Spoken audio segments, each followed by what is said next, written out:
Olá galera, eu sou o Raposa Colorida e estamos aqui para mais uma atualização do nosso canal, ok? E nós vamos falar sobre a vida e obra de um grande místico, de um grande cientista, de um grande filósofo, de um grande inventor, que foi Emanuel Swedenborg. Nós já vimos falando sobre ele em vários vídeos, mas nós nunca fizemos um vídeo que resumisse de alguma forma a biografia deste homem. Eu tenho visto em alguns comentários de alguns vídeos que eu tive a oportunidade de fazer sobre Swedenborg, que as pessoas estão falando é o quê? Uma nova religião? É um novo fundador de religião? Sem dúvida alguma que as pessoas elas recebem com muita desconfiança e com razão quando se fala de alguma doutrina nova, quando se fala de algum pensamento novo, mas na verdade Swedenborg não tem nada de novo.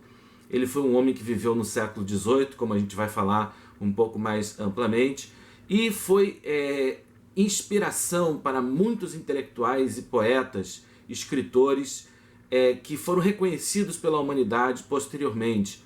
Só para vocês terem uma ideia, a obra dele foi tombada pela Unesco como Patrimônio Cultural da Humanidade. Então ele não é um simples fundador de religião, ele nunca fundou uma igreja, embora ele fale que Deus estaria estabelecendo uma nova religiosidade, uma nova espiritualidade. Ele conseguiu antever muitas mudanças que aconteceriam na humanidade.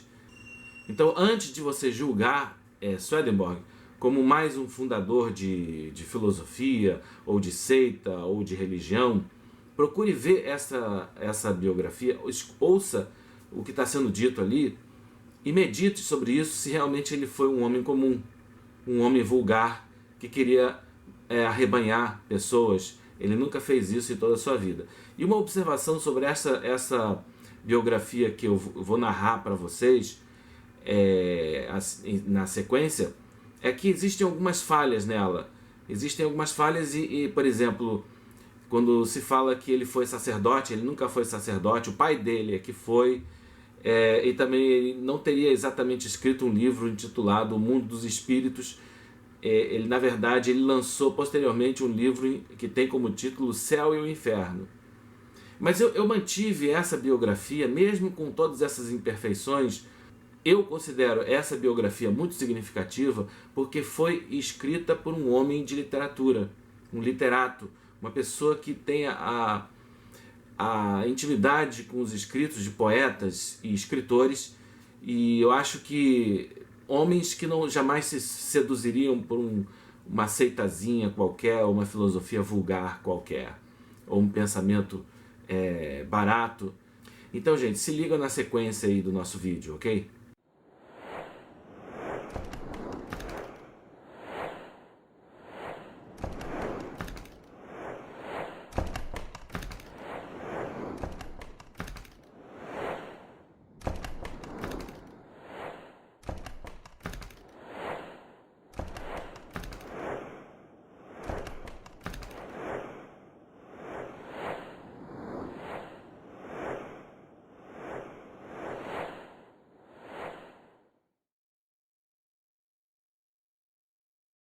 Emanuel Swedenborg nasceu em Estocolmo em 1688. Filho de um bispo luterano, Swedenborg tornou-se sacerdote, interessando-se também pelas ciências. Segundo Jorge Luiz Borges, descobriu-se que ele se antecipou a muitas invenções, por exemplo, a hipótese nebular de Kant e Laplace. Como Leonardo da Vinci, Swedenborg planejou um veículo que poderia voar. Ele sabia que era inútil, mas via nele um possível ponto de partida para aquilo que nós atualmente chamamos de avião. Também desenhou veículos que se movimentariam debaixo d'água, como havia previsto Francis Bacon. Da mesma forma, logo se interessou, fato igualmente singular, pela mineralogia. Foi assessor para assuntos minerais em Estocolmo. Interessou-se também pela anatomia. E como Descartes, interessou o exato local onde o espírito se comunica com o corpo. Dizia Emerson: lamento dizer que ele nos legou 50 volumes. 50 volumes, dos quais 25, pelo menos, são dedicados à ciência, à matemática e à astronomia. Recusou a cátedra de astronomia da Universidade de Uppsala, porque desprezava tudo que fosse teórico. Era um homem prático. Foi engenheiro militar de Carlos XII, que o respeitava. Os dois se relacionavam muito. O herói e o futuro visionário. Swedenborg idealizou uma máquina para transportar navios por terra em uma das guerras quase míticas de Carlos XII, tão famosamente descritas por Voltaire. Transportaram os barcos de guerra ao longo de 20 milhas. Para Borges, trata-se de um místico muito mais complexo do que os outros. Estes só nos disseram haver experimentado o êxtase e trataram de transmitir o êxtase de um modo até literário. Swedenborg é o primeiro explorador do outro mundo, o explorador que devemos levar a sério. Em 1772, quase aos 100 anos de idade, morre Swedenborg em Londres. O místico que trouxe a flor do paraíso. O mais incansável e influente divulgador da obra de Swedenborg neste século foi, sem dúvida, Jorge Luís Borges, que dedicou ao místico sueco um célebre poema, além de ter discutido o resumo de suas ideias e visões em prólogos e conferências. Não bastasse isso, o leitor que folhear a seção etc.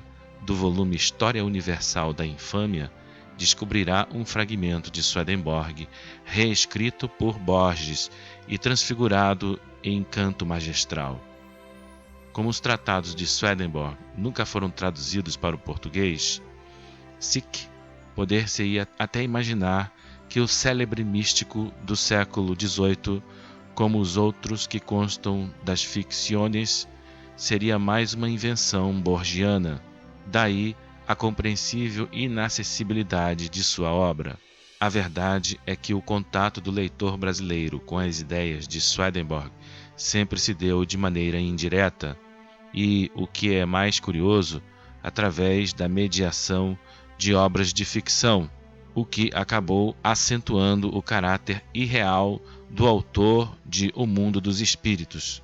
Poderia citar, por exemplo, a famosa novela de Balzac, intitulada Seráfita, que mereceu, entre nós, uma primorosa tradução de Mário Quintana.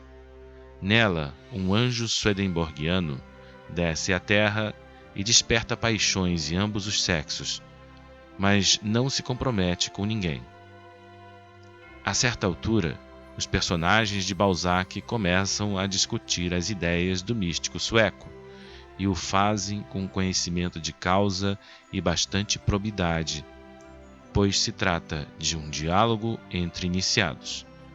Seráfita constitui, assim, uma ótima introdução ao pensamento de Swedenborg.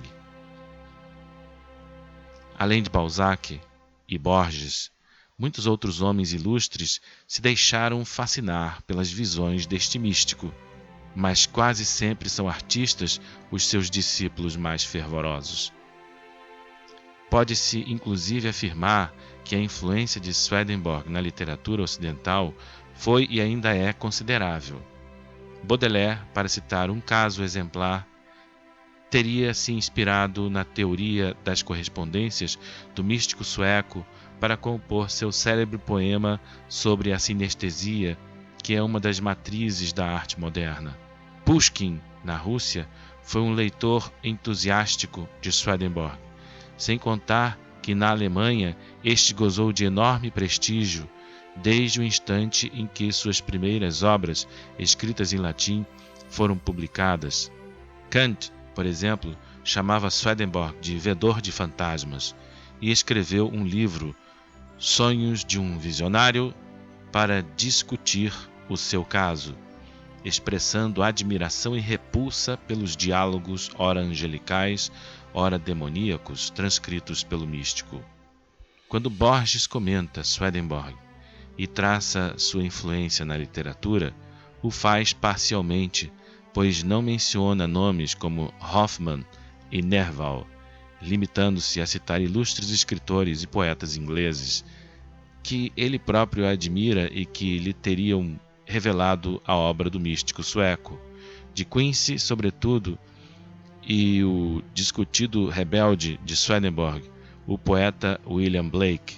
No poema The Marriage of Heaven and Hell, o poeta inglês afirma ter nas mãos os muitos volumes da obra de Swedenborg e, como este, ser capaz de conversar com anjos e demônios, mas não poupa críticas ao seu mestre.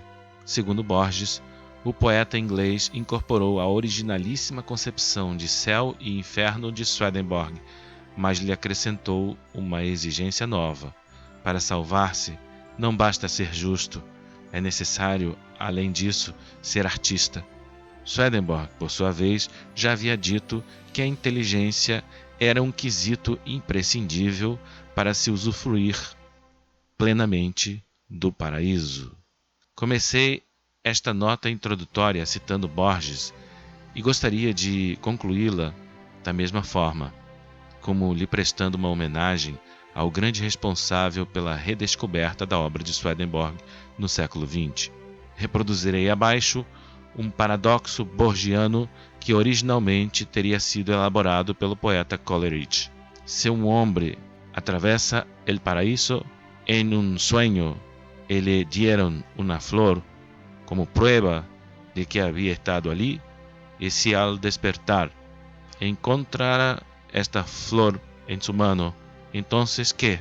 Se alguma vez existiu esse viajante onírico que trouxe do outro mundo uma flor verdadeira, concreta, com cores e perfumes, para provar que o paraíso existe, outro não é senão Emanuel Swedenborg, que nasceu em Estocolmo em 1688 e faleceu em Londres em 1772, rodeado de anjos, aos 84 anos de idade, um homem que neste mundo havia sido célebre e conquistado grande reputação como botânico. Ao morrer descobriu que, no outro mundo, havia flores e árvores, e ficou muito surpreendido. Mas, como a botânica havia sido o prazer de sua vida, lhe foi permitido percorrer os campos do paraíso, e não somente para ver as flores, mas também para colhê-las, uma vez que estas eram como coisas reais. Conversando com os espíritos, ele me disse que as flores possuíam um brilho inusitado, pois estavam banhadas por uma luz celeste, e podia-se perceber em cada uma delas inteligência e sabedoria, e disso provinha o seu esplendor. O trecho reproduzido acima consta do Tratado das Representações e das Correspondências e constitui uma amostra fiel daquilo que o leitor encontrará em O Mundo dos Espíritos, que é o escrito mais popular de Swedenborg, e também a melhor introdução ao seu sistema místico. Esse imenso tecido polifônico, onde milhares de anjos e espíritos desencarnados descrevem com extraordinária minúcia sua experiência no outro mundo, enquanto cada palavra que proferem é anotada por um homem extraordinário que foi cientista e engenheiro de prestígio, antes de abraçar a sua verdadeira vocação, esta lhe foi revelada pelo próprio Senhor numa obscura viela de Londres. A de místico, talvez o mais original que o Ocidente já conheceu. Texto de Sérgio Luís R. Medeiros, São Paulo, 1992.